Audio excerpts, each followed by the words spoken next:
It's Tuesday, December 17th, 2024, and I'm Dave Sobel. 4 things to know today. AI observability gets real. Anthropic's Clio detects threats and offers a blueprint for safer AI. Same story, different quarter. IT leadership still struggles with diversity. AI voices burnout and big bets, why guardrails and guidance are your best AI tools. And big shift in RMM, Kaseya tops ConnectWise, but can they hold the crown? This is the business of tech.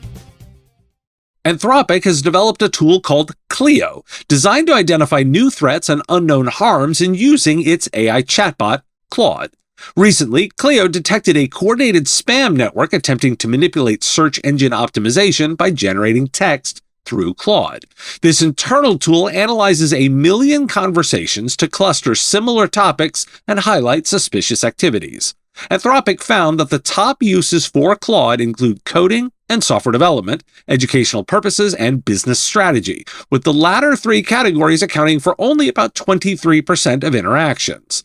The company aims to share Clio's methodology to encourage other AI labs to adopt similar strategies for monitoring and improving the safety of AI technologies. In the future, Anthropic envisions using Clio to understand the evolving job landscape and enhance safety evaluations based on real-world usage. The cost of operating Clio is roughly $48 per 100,000 conversations. Why do we care? It's encouraging to see a model provider invest in an observability and risk detection tool, which must be integrated into AI deployments. Service providers offering AI solutions to customers must build similar governance frameworks or partner with vendors who can provide monitoring capabilities. Service providers could leverage Clio's model to develop new AI safety and monitoring services, offering clients real-time observability into their AI tools to identify risk, optimize performance, and ensure compliance.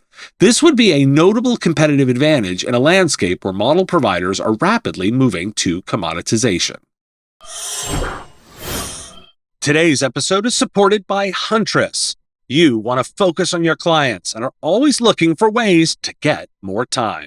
Use Huntress's fully managed cybersecurity platform to fight off cyber threats.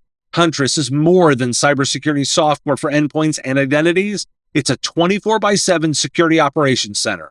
It's security awareness training, community engagement, and dedicated partner support with an average CSAT score of 99.3%.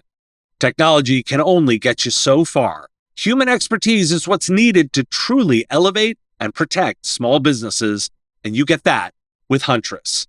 Secure your clients and help them thrive with the #1 rated EDR for SMBs on G2. Visit huntress.com/MSP Radio to find out more. Each quarter, this podcast releases our research data on the demographic makeup of IT leadership, broken down by race and sex. By surveying public websites, we're looking to track the change over time. This quarter, we surveyed 300 companies and 4,465 humans, 47% vendors and 48% technology providers. This quarter, we found that 89% are white and 3.3% are black. The breakdown is also 78.6% male. The data remains similar between vendors and tech providers, and while last quarter was slightly different, this quarter was nearly the same. When we look at publicly traded or Fortune 100 companies, the numbers improve for women, but remain at 26%. The racial divide remains within 2%. This data is essentially identical to last quarter, the quarter before that, and the quarter before that. In Computer Weekly, a recent survey by 10th Revolution Group reveals that 71% of tech workers believe their workplaces are making strides in diversity, equity, and inclusion. The survey, part of their Careers and Hiring Guide 23-24, indicates that 69% of respondents say their employers are investing in DEI initiatives. However, progress has been slow. Figures from the British Computer Society show that the percentage of women in tech roles increased by only 4% in 4 years, while the number of individuals from Black, Asian, and minority ethnic backgrounds grew by just 2%. Despite these challenges, most tech professionals affirm the positive impact of the efforts, particularly among marginalized communities. Nonetheless, there are concerns that recent budget cuts and a lack of leadership support may hinder the effectiveness of these initiatives, especially for women, with 40% of women in tech indicating that their career choices are influenced by their caregiving responsibilities. Why do we care? The demographics have stayed the same. Here's a different take. The US is entering a period where efforts to impact change are less popular or changing. By continuing to report on the demographics, we can evaluate the results of those policies. Diverse leadership is proven to drive better decision-making, innovation, and financial performance. As policies are removed or changed, we'll see if the situation changes. And a bit more in Experts Warn. A recent report from Recorded Future indicates that 11 Labs' AI voice generation technology was likely used in a Russian influence operation aimed at undermining European support for Ukraine.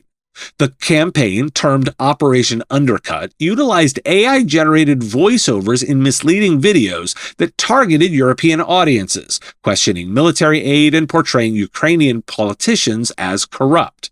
Researchers verified the use of 11 Labs technology by submitting the videos to the company's AI speech classifier, which confirmed the AI origin of the audio. Although the operation's impact on public opinion was minimal, it highlights the potential for generative AI to be misused in disinformation campaigns. 11 Labs has faced scrutiny before, including an incident involving a robocall impersonating President Joe Biden during a primary election.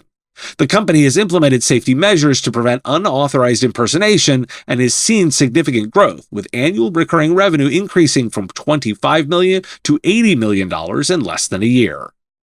A recent survey by EY reveals that as business leaders approach 2025, many are grappling with challenges related to artificial intelligence, including fatigue and burnout.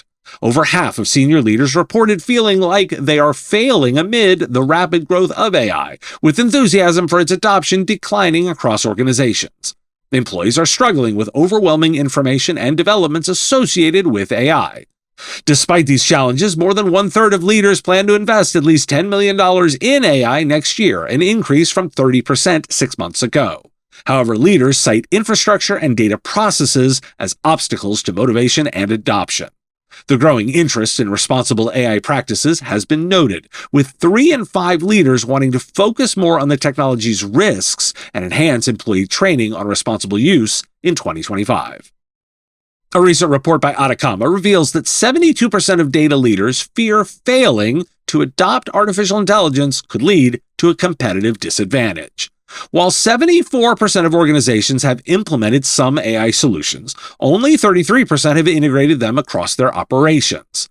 The report highlights that data privacy and security concerns are major barriers to AI adoption, affecting 43% of respondents.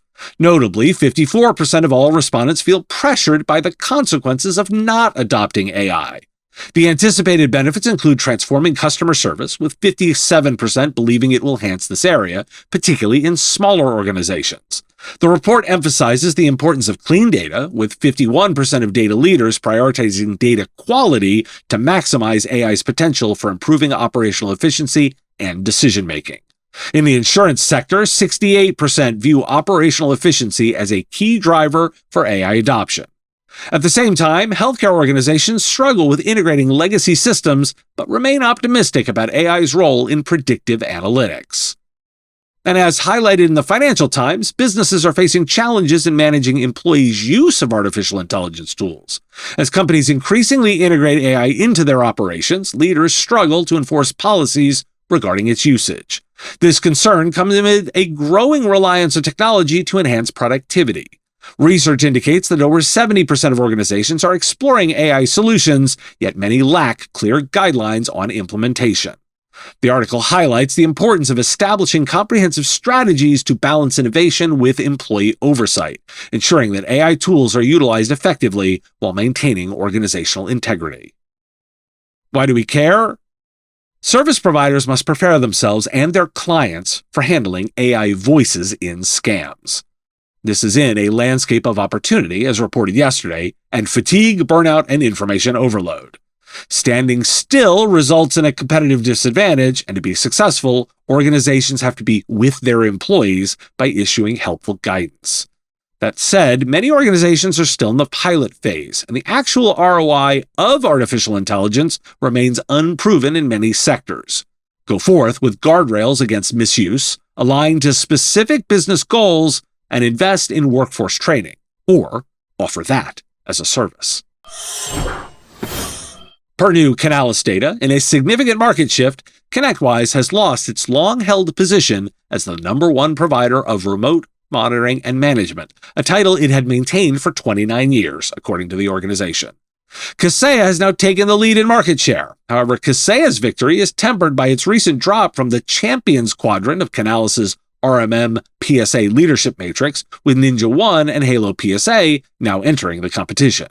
Notably, NinjaOne has experienced impressive growth, increasing by 54% year-over-year, overtaking Enable to claim the third spot.